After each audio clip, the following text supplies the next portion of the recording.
समय की बात है। एक छोटे से गांव में एक लड़का रहता था जिसका नाम आदित्य था। आदित्य के माता पिता उसे बहुत प्यार करते थे। वे उसकी हर जरूरत का ध्यान रखते थे और चाहते थे कि वह एक अच्छा इंसान बने। आदित्य पढ़ाई में बहुत होशियार था और हमेशा स्कूल में पहले नंबर पर आता था। लेकिन उसकी एक बुरी आदत थी। वह जल्दी गुस्सा हो जाता और अपने दोस्तों के साथ छोटी छोटी बातों पर लड़ाई कर लेता।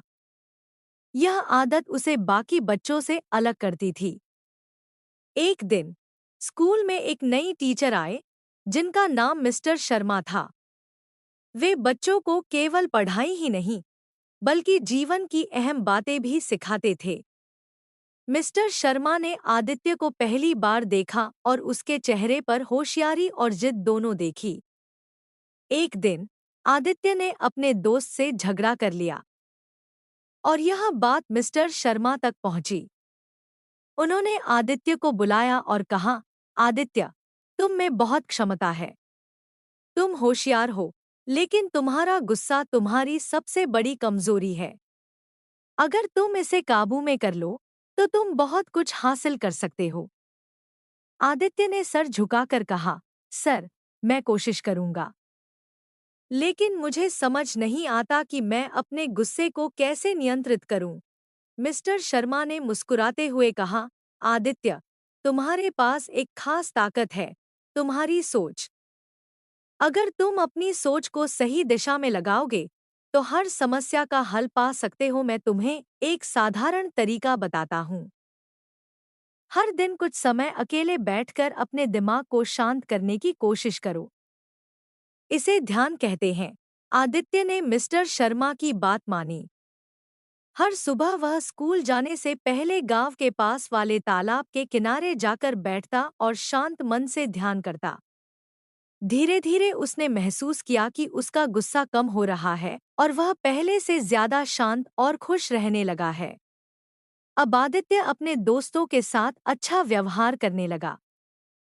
वह उनकी समस्याओं को सुनता और उनकी मदद करता। स्कूल में सभी को उसका यह बदलाव देखकर बहुत खुशी हुई। एक दिन स्कूल ने एक पर्यावरण संरक्षण अभियान शुरू किया। बच्चों को गांव के पुराने मैदान में जाकर पेड़ लगाने थे। जब आदित्य और उसके दोस्त मैदान में पहुंचे, तो देखा कि वहां पत्थर, कांटे और सूखी जमीन थी। सभी बच्चों ने कहा, यहाँ पेड़ लगाना बहुत मुश्किल है। मुश्किल काम ही हमें सिखाते हैं कि हम कितने सक्षम हैं। हम सब मिलकर इसे कर सकते हैं।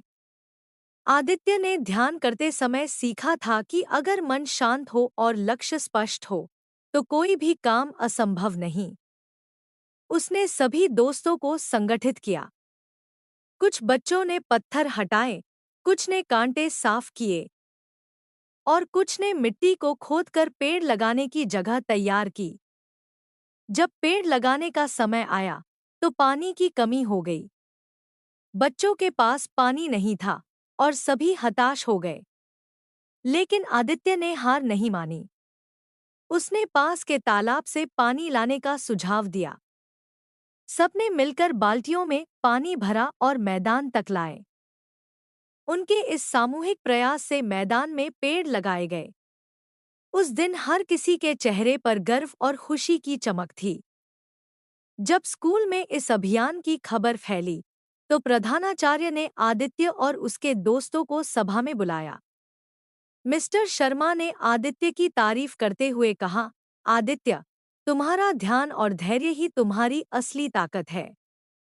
तुमने अपने गुस्से पर काबू पाकर अपने दोस्तों को संगठित किया और हमें सिखाया कि एकजुटता और शांत मन से हम किसी भी समस्या का हल निकाल सकते हैं। आदित्य ने मुस्कुराते हुए कहा, सर, मैंने सीखा है कि हमारी सोच ही हमारी सबसे बड़ी ताकत है। अगर हम अपने ध्यान को सही दिशा में केंद्रित करें, तो कोई भी चुनौती बड़ी नहीं लगती। आदित्य की इस सफलता ने न केवल स्कूल में बल्कि पूरे गांव में एक मिसाल कायम की। बड़े बुजुर्ग भी उसकी तारीफ करते हुए कहते, आदित्य जैसे बच्चे ही समाज को आगे ले जाते हैं। उसकी इस पहल से गांव के अन्य बच्चों ने भी गुस्से और आलस्य को छोड़कर मेहनत और धैर्य का रास्ता अपनाना शुरू कर दिया। आदित्य ने महसूस किया कि असली खुशी दूसरों की मदद करने और अपने अंदर की कमजोरियों पर जीत हासिल करने में है। उसने ठान लिया कि चाहे कितनी भी मुश्किलें आएं, वह अपनी सोच और ध्यान को कभी भटकने नहीं देगा। सीख, धैर्य, ध्यान और एकजुटता हमारी सबसे बड़ी ताकत है। कठिनाइयां हमें मजबूत बनाती हैं, और अगर हम अपनी सोच को सही दिशा में केंद्रित करें, तो हर चुनौती को पार कर सकते हैं।